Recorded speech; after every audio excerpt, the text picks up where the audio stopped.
গণতন্ত্র হচ্ছে একটা বৃহত্তর ধারণা। সেটা ধরেন একটা গাছ, গাছের কাণ্ডটা, তার উপরে ডালপালা পাতা লতা চারিদিকে ছড়িয়েছে। এই যে কোনোটা ডাল ডানে বামে উত্তর দক্ষিণ পশ্চিমে যাবে, কোনোটা উপরে যাবে, এই যে চারিদিকে তাকে বাড়তে দেওয়া, এই বাড়তে দেওয়াটাই তো গণতন্ত্র। সবাইকে যদি বলে আপনি বেঁধেন একসঙ্গে বলে সব উপর দিকে যেতে হবে, তাহলে এটা গাছ থাকবে? সবাইকে দক্ষিণে পাঠাবেন, গাছ থাকবে? তাহলে এইখানে যেটা আতাউর রহমান ভাইদের যেটা মনে হবে এটা খুব যৌক্তিক লজিক আছে, আপনার মনে হতে পারে, আমার মনে হতে পারে যে না ওইটার যুক্তি নাই, আমারটাই যুক্তি আছে। আতাউর রহমান ভাইয়ের কথা যেটা আমি বুঝলাম যে আপনি গাছের মূলটার জায়গায় মানে গাছের যেটা শেকড়, এবার সেই জায়গায় তো আপনার একমত হতে হবে। আসছি আমি এখন সেইখানে গিয়ে সব বিষয়ে সবাইকে একমত হতে হবে, এটাই তো গণতান্ত্রিক ধারণা না। জি, গণতান্ত্রিক ধারণাই হচ্ছে ভিন্ন মত পোষণ করার এবং সেই লজিক দেবার অধিকার তাকে দেওয়া। এখন ধরেন এই পছন্দ, আমি কি পছন্দ করব আর উনি কি পছন্দ করবেন, সেটার ভিন্নতা থাকবে, পছন্দের ভিন্নতা থাকবে। পছন্দের ভিন্নতা থাকলে উভয়দের লজিক দিব, ডিবেট করব এবং একটা সময় যদি না মিলতে পারি জনগণের কাছে তার রায় দেওয়ার অধিকার দিব, যে তোমরা রায় দাও যে আমারটা যৌক্তিক নাকি ওনারটা যৌক্তিক। এখন আমার সঙ্গে তার মতের মিল হলো না, আমি রাস্তায় চললাম রাস্তায় প্রতিরোধ করে আদায় করব। এইটা এই গণঅভ্যুত্থান পরবর্তী সরকারের সঙ্গে এই ধারণার সঙ্গে যায় না।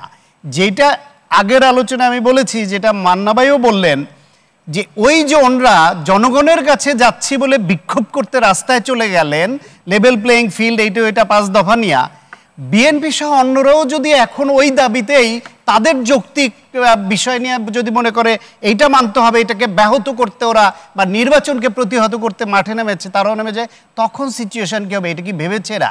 এবার আসেন আপনি যে একটা নির্দলীয় সরকারের অধীনে যখন নির্বাচন হয় তখন সেখানে জনমতের প্রতিফলন ঘটে, যদি সেটা বিশেষ উদ্দেশ্যমূলক নির্বাচন না হয় 2008 সালের ডিসেম্বরের মতো। বাংলাদেশে 91 থেকে 96 ফেব্রুয়ারি বাদ দিলে বাকি যে কটা নির্বাচন হয়েছে সবগুলোয় জনমতের প্রতিফলন মোটামুটি হয়েছে তো। এবং জনগণ যারা ক্ষমতায় ছিল তাদের দ্বিতীয়বার, তারা এত লেয়ারে প্রশাসন সাজানোর পরও পার পায়নি, দ্বিতীয়বার তাদেরকে ভোট দিয়ে নির্বাচিত করেনি। এখন ডক্টর ইউনূসের এই সরকারের প্রতি কি জামায়াত ইসলাম বা ইসলামী আন্দোলন বাংলাদেশে এদের কি আস্থার ঘাটতি আছে? আর মতামতেরও পছন্দ অপছন্দের পরিবর্তন তো হতেই পারে।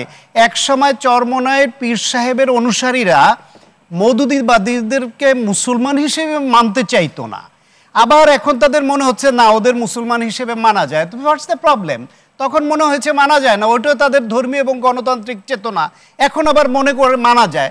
আবার মওদুদিবাদীরা আবার এক সময় চরমনায়ের পীরদেরকে কটাক্ষ করে মুসলমান কিনা খারিজ করে দিত, তখন তাদের মনে হতো ওটা, এখন মনে হয় না, তাদেরকে খারিজ না করে সঙ্গে নেওয়া যায়। এই যে পছন্দের পরিবর্তনটা, এটাকে আপনি সহজভাবে নেন না। এখন এই সহজভাবে নিয়ে যেখানে যেখানে আপনি একমত হবেন, দেখেন ডাকসুতে যেই কৌশল করুক যাই করুক, ছাত্র তো ভোট দিয়েছে এবং ভোটে ছাত্র শিবির তো ব্যাপক বিজয় এনেছে। জাকসুতে ছাত্ররা ভোট দিয়েছে, তো এখানে কৌশলে যারা হেরে গেছে হেরেছে, এখন কান্নাকাটি করে তো লাভ নাই যে এই করেছে ওই করেছে। আপনি লেভেল প্লেইং ফিল্ড বলেন, কৌশল বলেন, জনপ্রিয়তা বলেন, ভালো কাজ বলেন, ছাত্রদের কাছে অ্যাপ্রোচ বলেন, যারা পরাজিত হয়েছে তারা কৌশলে হোক টাকার খেলায় হোক যে কোনো হোক পারে নাই ওই প্রতিপক্ষের সঙ্গে। সেখানে যে শিবির এসেছে তাতে কি সেই জন্য এখন অন্যদেরকে বলতে হবে যে লেভেল প্লেইং ফিল্ড ছিল না ওই জন্য এরা এসছে, এটা মানি না? তারা তো মেনেও নিয়েছে এবং আপনি ওই সংসদ ভেঙে দিতে পারবেন।